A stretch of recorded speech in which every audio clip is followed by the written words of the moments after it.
I'm Hampton Gamard. I go to Newman. I'm a junior, and yeah.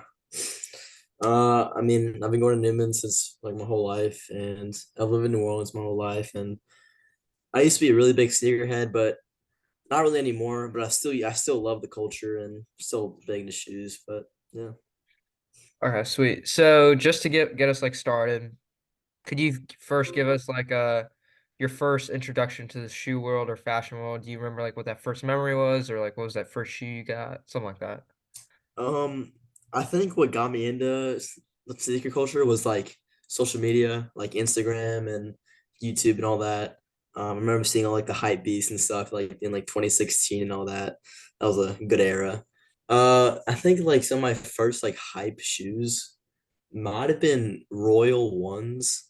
I Hmm. think those Royal Ones, and then I got some Jordan Nines, some Hall of Fame threes, I'm pretty sure. So I had a good collection back then, but yeah, I think So that when you really got, got, all right, go ahead, go ahead. yeah, that really got me in. It was like, yeah, those three shoes, and yeah, I think that was it. So for those three shoes, was it more like a collecting thing where you got like for your birthday, or was it like, oh, you made some money from somehow and you just bought them? Like, what was the route to get those shoes for you? Mostly, all those came from Christmas one year. Um, Usually I only got my shoes like from Christmas, like my birthdays, everything like that.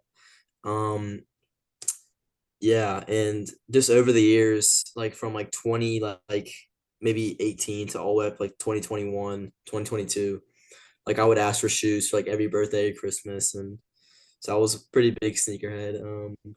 Yeah, So going back to like you mentioned, like you watched those YouTube videos in like 2016-ish era. yeah. So like what were you more focused on like the hype streetwear or was it more shoes? Like obviously back then Supreme was at its peak, but now it's died down, as I'm sure you know. So like for you, was it more Supreme fashion or shoes?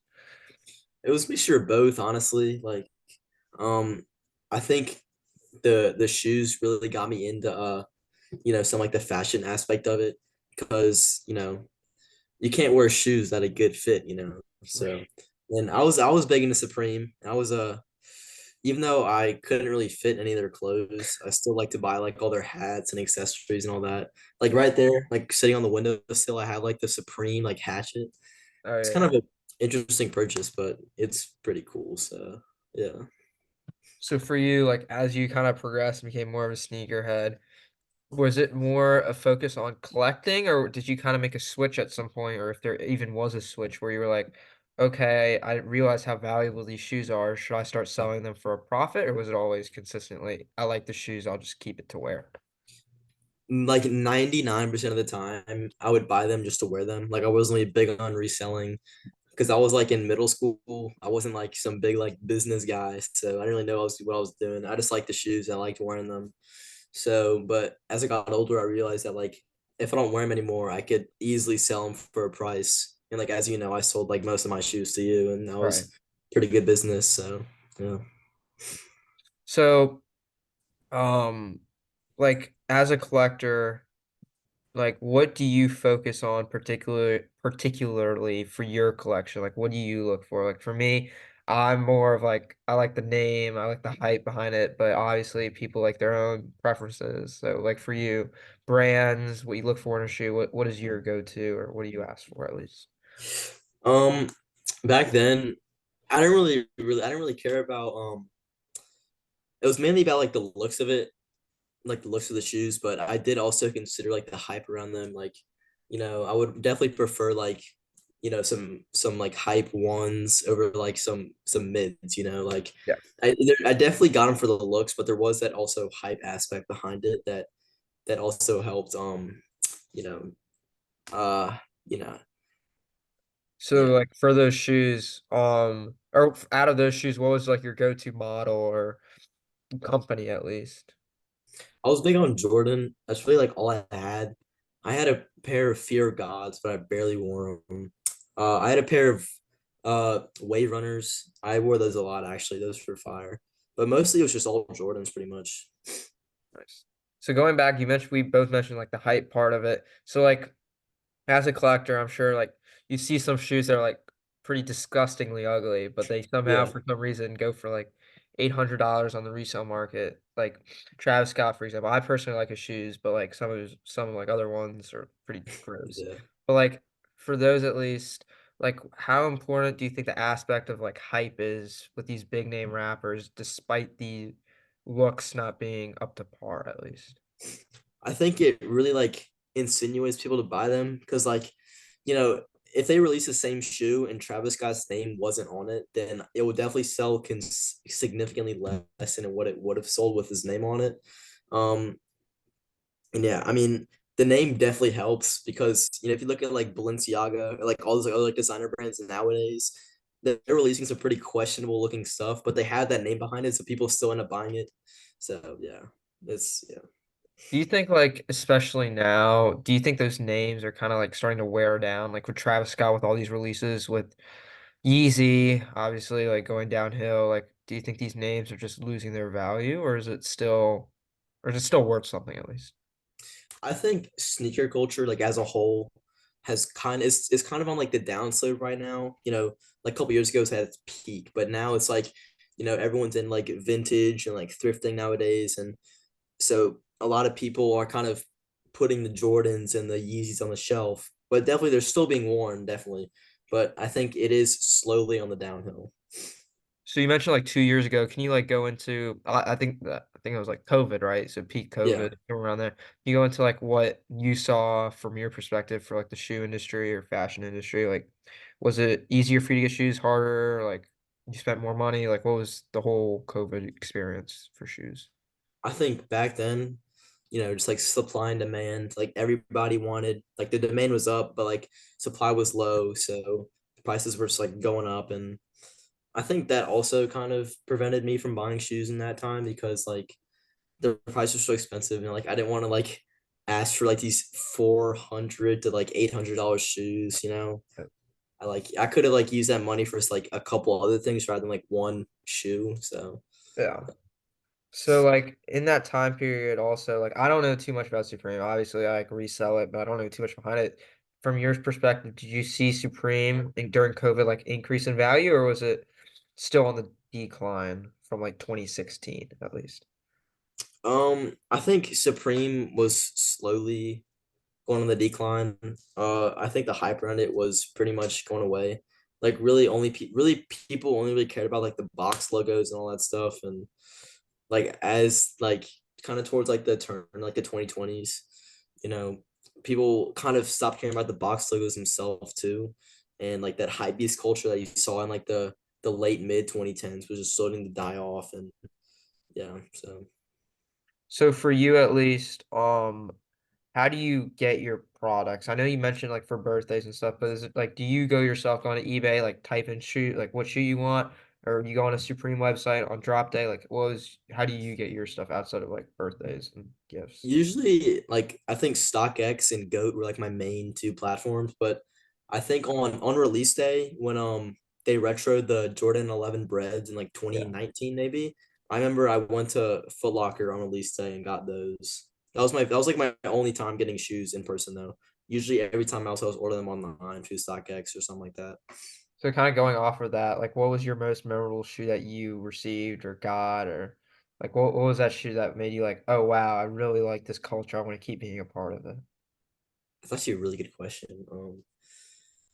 I think the Concord 11s, those really because those are such like iconic silhouette and this like such iconic colorway, and those were just like I think those were like the biggest impact for me because obviously they've had a big impact on the culture itself, so that in turn had impact on me. So So I know you don't have like an Instagram reselling page, but you're obviously on Instagram. Like, how do you think, like for you, would you go onto Instagram and you see a page with X number of followers, you think they're legit? Like, would you ever personally, someone who is seasoned with shoes and the culture, would you buy from Instagram? Is that something you would consider or would ever do? I mean, if they have like the followers to back it up and they have like the proof and the evidence and they have like the past customers, and I would definitely consider buying from them.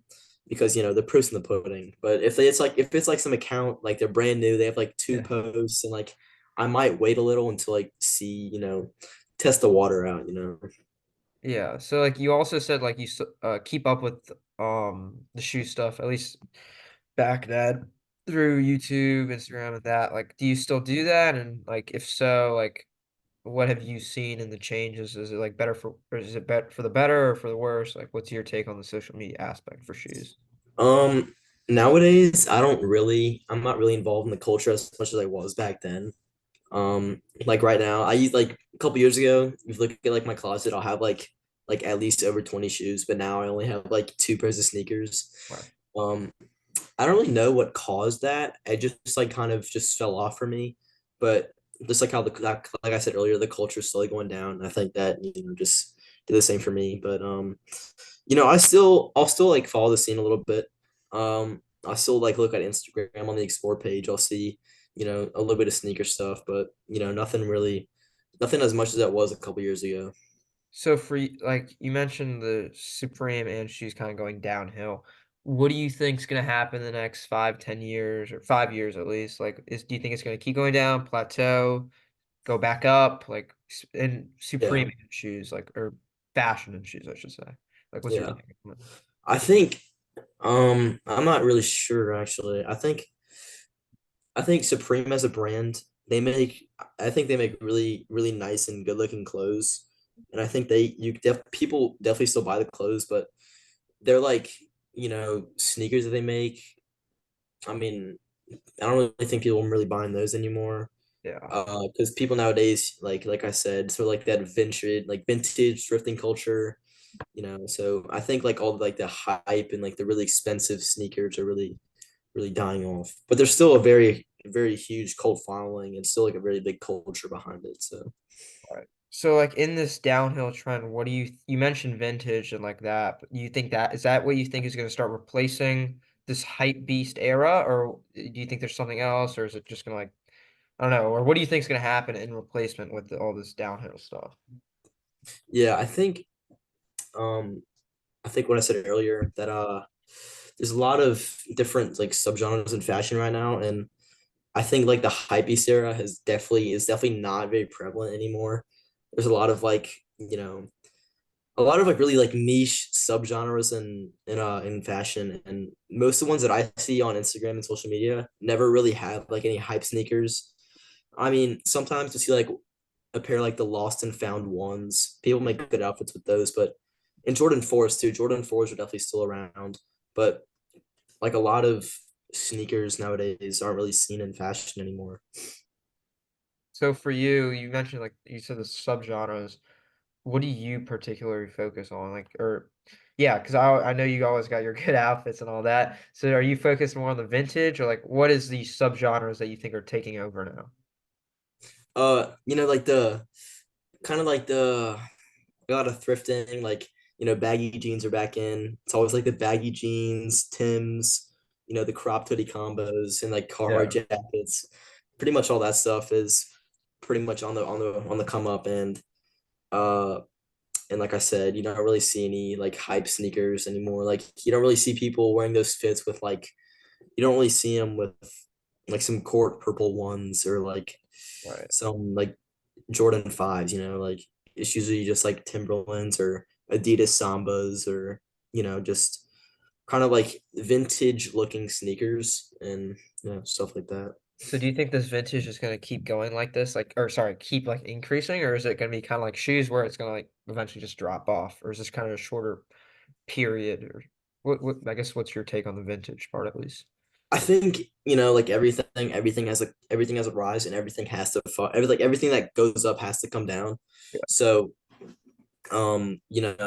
definitely I think like the vintage like core and like all that subgenre will definitely keep on going up, but eventually it will have to come down. I mean, I don't know when that's gonna be, but I'm assuming it'll be like in the next couple of years because everybody like starts new trends, everybody hops on those new trends, and so everything changes. So going off of that, do you think, or for Supreme in particular, did you think their rise to fame was much longer and long lasted than you would have expected? Um, I don't know because hmm, I mean they had a good run. I mean they were starting like the '90s, but they weren't really like followed that. They were like a little like skate brand. Right. But I think like they started getting hype and the price started going up. That was like what probably like mid Yeah. mid early 2010s, and Yeah. I think they had a good run, but I kind of wish that they kept going because they do make some pretty solid pieces. So what do you think they should have changed for you at least? Because obviously you were more not I wouldn't say a hype beast, but you're obviously a collector. You follow the hype ish.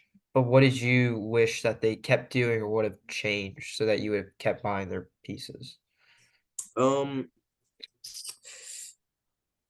I feel like they were doing the right thing. Like they were making the right stuff. They're making the right pieces, but for some reason people just weren't following anymore.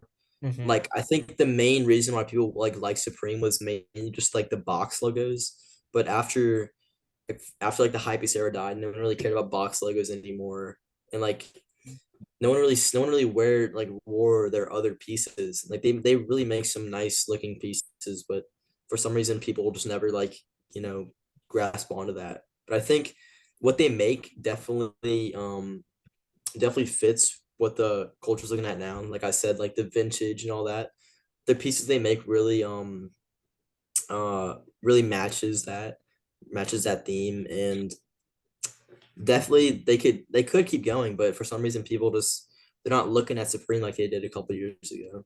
Yeah, for sure. I mean, I have a couple shirts, but I only got those a couple years ago, and I don't see Yeah, myself buying any more box logos. Like, I don't know, like you said, like how do you make a fit with the box logo anymore? exactly. So yeah.